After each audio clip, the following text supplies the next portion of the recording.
في كتابها المعنون عودة تين، نقلت ربيحة تجربة المرأة الهنغارية في القيادة، ومن خلال ذكائها وحكمتها اتخذت الملكة تين نموذجا لها في الصبر والمثابرة، فاستطاعت أن تبني نجاحها خطوة بخطوة حتى أصبحت قدوة في مجتمعها، مؤكدة أن الإرادة الحقيقية قادرة على كسر قيود المستحيل.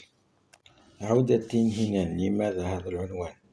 سبب اختيار العنوان أن إيموها لعبوا دورا مهما في تاريخ المنطقة، حيث كانوا ينتقلون في قوافل تجارية عبر الصحراء الواسعة منذ أزمنة غابرة، وهو ما أكسبهم قوة وصبرا.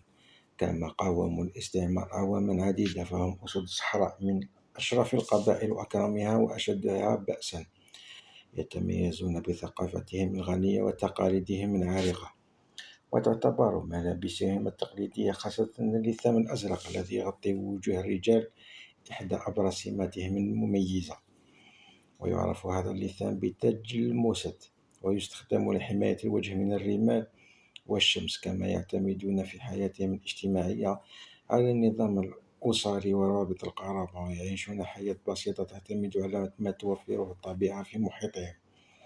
وأضافت قائلة: على الرغم من التحديات التي يواجهونها في العصر الحديث بما في ذلك التغيرات السياسية والاجتماعية، يظل إيموها محافظين على هويتهم الثقافية الفريدة.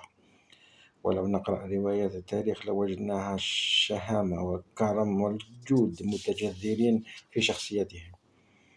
حدثينا عن بداياتك في كتابة الروايات.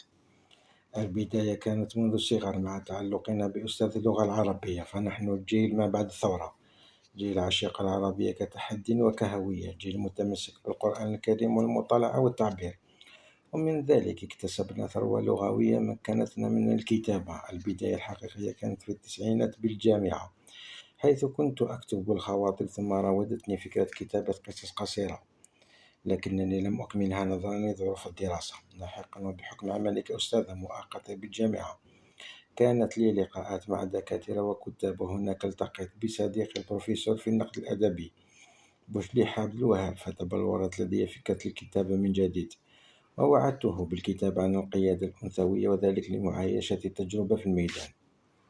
لماذا الكتابة بالذات؟ لأني أؤمن أن الكتابة تمنحك مساحة حرة دون قيود لتقول كل أفكارك، وما يكتب يدوم لأعوام، ولأن القارئ أحيانا يجد نفسه فيما يقرأه. مثلا في عودة تنهينا أحسست أنني أكتب عن نفسي وعن بعض سيدات تمن راست التي أراهن قائدات